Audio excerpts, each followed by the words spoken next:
दोस्तों selling light जब खराब हो जाए तो इसको कैसे रिपेयर करते हैं। इस सेलिंग लाइट में देखिएगा तो आपको आगे की साइड में एक ही एलईडी देखने को मिलेगा और इसके पीछे की साइड देखिएगा तो एक छोटा सा सर्किट देखने को मिलती है। लेकिन इस सर्किट का आप स्थिति देखिएगा तो ये पूरी तरह जल चुकी है। यहाँ पे आप ध्यान से देखिएगा, गौर कीजिएगा तो ये देखने को मिलेगा, ये देखिएगा पूरी ट्रैक यहाँ से जल चुकी है और जिस साइड कंपोनेंट सब लगी हुई है ना, इस कंपोनेंट की साइड आप यहाँ पे देखिएगा तो ये भी पूरी तरह जलकर राख हो गया है। तो इस स्थिति में इसको कैसे ठीक करेंगे? तो इसको ठीक करने के लिए सबसे पहले जितने भी ट्रैक जलकर यहाँ पे काला काला हो गया है, इसको पहले क्लीनर से साफ करना होगा। तो आपके पास इस प्रकार का क्लीनर होगा या पेट्रोल होगा जो बाइक में हम लोग यूज करते हैं, उसमें से थोड़ा सा लेकर इसको पहले क्लीन कर लीजिएगा। तो चलिए इसको यहाँ से हमने क्लीनर से ही क्लीन इसको कर लेंगे ताकि इसका ट्रैक देखने में दिखाई दे। तो दोनों साइड से हम चलिए फटाफट इसको क्लीन कर लेते हैं। तो दोस्तों अभी आप यहाँ पे देख सकते हो इस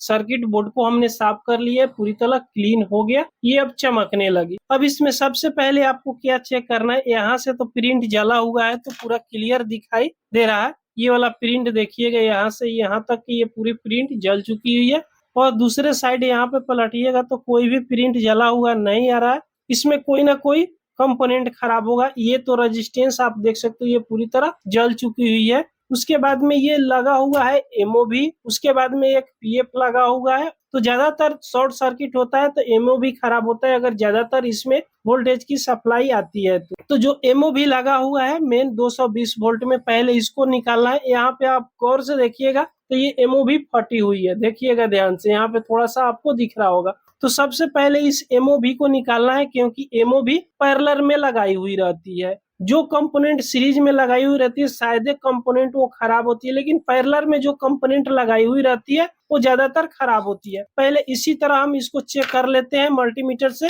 यहाँ पे मल्टीमीटर लीजिएगा और मल्टीमीटर को बजर मोड यानी कंटिन्यूटी मोड पे यहाँ पे सेलेक्ट कर लीजिएगा। उसके बाद में दोनों प्रोब को यहाँ पे टच करके देख लीजिएगा। तो जो एमओवी लगा हुआ है ये आपको ब्लू कलर में दिखाई दे रहा है। इस एमओवी के दोनों पॉइंट पे यानी दोनों लेग पे इस तरह दोनों प्रोब को सटाकर देखना है। तो देखिएगा इसमें 101 रीडिंग मिल रही है, यानी ये शॉर्टिंग है। तो पहले इस एमओवी को निकालना है, तो निकाल लेते हैं और उसके बाद हम आपको चेक करके दिखाते हैं कि एमओवी खराब भी हो सकता है तभी रेजिस्टेंस खराब होता है। जो फ्यूज रेजिस्टेंस है ना वो खराब हो जाता है, एमओवी शॉर्ट करता है। तो यहाँ से इस एमओवी को हमने निकाल लिया। अब इस एमओवी को चेक कैसे करना है, तो इसको कंटिन्यूटी मोड पर ही चेक करना है। जब यहाँ पे दोनों प्रोब को दोनों लेग पे सटाएंगे तो कोई भी कंटिन्यूटी मल्टीमीटर में नहीं मिलनी चाहिए। तो यहाँ पे देखिए कंटिन्यूटी मिल रही है 100 यानी पूरी 100 कंटिन्यूटी मिल रही है, यानी ये एमओवी खराब हो गया है। उसके बाद में अब इस दोनों पॉइंट पे फिर से सटाकर आपको चेक करना है कि हो सकता है जो रेक्टिफायर आईसी है वो भी शॉर्ट हो जाती है।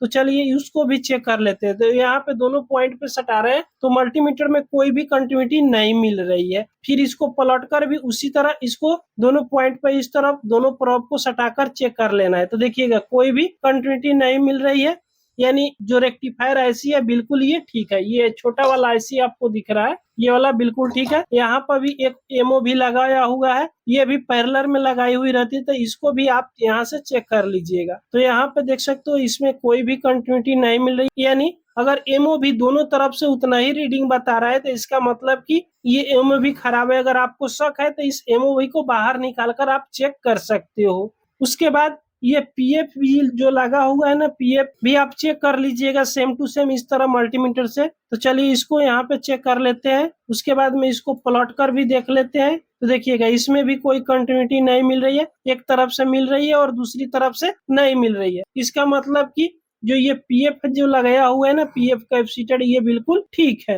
अब यहाँ पे ज्यादातर फॉल्ट आती है, ये देखिएगा जो फ्यूज रेजिस्टेंस लगाई हुई है, पहले इस फ्यूज रेजिस्टेंस को यहाँ से चेंज करना है। तो चलिए इसको यहाँ से निकाल लेते हैं और सेम टू सेम दूसरा हम फ्यूज रेजिस्टेंस इसमें लगाएंगे। ताकि फ्यूज रेजिस्टेंस इसीलिए लगाई जाती है कि ज्यादा अगर वोल्टेज हो या शॉर्ट सर्किट हो तो ये फ्यूज रेजिस्टेंस खराब हो जाए। तो यहाँ से इस फ्यूज रेजिस्टेंस को निकाल लिए।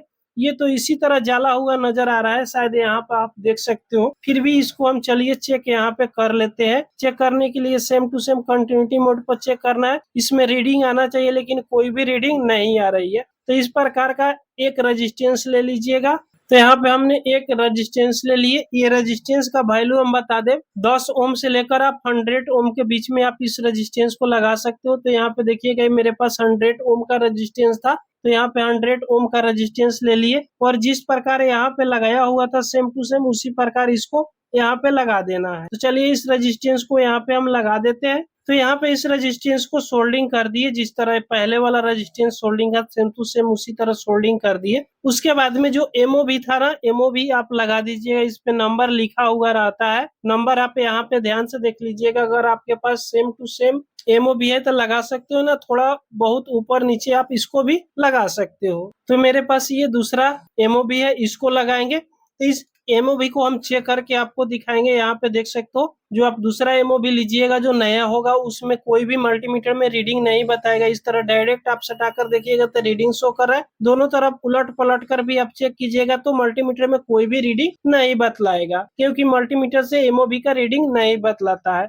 इसका मतलब कि ये एमओवी बिल्कुल 100% ओके है। अब चलिए इस एमओवी को जहाँ पे लगा हुआ था उसी जगह पर इसको लगा देते हैं। तो ये एमओवी को भी यहाँ पे लगा दिए। एक बात बताना भूल गए कि एमओवी में कोई भी उल्टा और सुल्टा नहीं होता है। आप इधर या उधर दोनों ले को कहीं भी आप कनेक्शन कर सकते हो, इसमें कोई भी माइनस और प्लस नहीं होती है। तो इतना तो हमने कनेक्शन कर लिए। उसके बाद में यहाँ पे जो ट्रैक कटी हुई है देख सकते हो, ये बीच में से कटी हुई है, इसको शॉर्ट कर देना है। तो एक छोटा सा तार लेंगे, छोटा सा तार लेकर इस ट्रैक से लेकर डायरेक्ट उस ट्रैक तक हम इसको सोल्डिंग यहाँ पे कर देंगे। तो यहाँ पे सोल्डिंग कर दिए और डायरेक्ट इस वाला पॉइंट पे इसको सोल्डिंग कर लेना है। तो इस तरह यहाँ पे सोल्डिंग इसको कर लीजिएगा। तो देख सकते हो दोस्तों यहाँ पे इसको हमने सोल्डिंग कर दिया। जो ट्रैक यहाँ से कटी हुई थी, जली हुई थी, उस ट्रैक के एक पॉइंट से दूसरे पॉइंट तक एक वायर से यहाँ पे शॉर्ट कर दिए। अब इतना तो ये लगभग में बनकर तैयार हो गया। अब चलिए इसको एक बार हम चेक करके देखते हैं, शायद इतना से क्लियर हो जाए। अब दूसरा कोई कंपोनेंट इसमें खराब तो नजर नहीं आ रहा है, अब इसको चेक करने पर ही पता चलेगा। तो यहाँ पे आपके सामने रख दे रहे हैं। अब इसको चेक करने के लिए यहाँ पे हमने सीरीज बोर्ड ले लिया। डायरेक्ट मेन बोर्ड से अभी इसको नहीं चेक करना है, क्योंकि सर्किट जला हुआ था। हो सकता है अभी कहीं पर अगर शॉर्टिंग हो तो मेन बोर्ड से अगर चेक कीजिएगा तो पूरी वायर भी जल सकता है। तो इसलिए यहाँ पे हमने सीरीज बोर्ड से लिए है कनेक्शन। उसके बाद में डायरेक्ट यहाँ पे सीरीज बोर्ड में इसको लगाएंगे। तो अभी देखिएगा ये 100% वर्क करने लगा, यानी इसमें पूरी तरह अब शॉर्टिंग समाप्त हो गया। देख सकते हो अब ये 100% वर्क कर रहा है। तो दोस्तों इस तरह इस सेलिंग लाइट को आप रिपेयर कर सकते हो। इस सेलिंग लाइट में ज्यादातर ये फ्यूज या एमओ भी खराब होती है ज्यादा वोल्टेज आने के चलते। चलिए हम दोबारा लगाकर यहाँ पे दिखा देते हैं। तो देख सकते हो ये 100% वर्क कर रहा है। ये हमने सीरीज बोर्ड से चेक करके आपको दिखा दिया। मेन बोर्ड में अब बिंदास होकर लगा सकते हो, कोई भी दिक्कत नहीं है। कुछ देर इसको जलाकर भी हमने देख लेते हैं। तो दोस्तों ये वीडियो आपको पसंद आई हो तो एक लाइक जब तक कर दीजिए। अगर हमारे चैनल पर आप पहली बार आए हो तो सब्सक्राइब जरूर कर लीजिए। पूरा वीडियो देखने के लिए आपको बहुत बहुत धन्यवाद।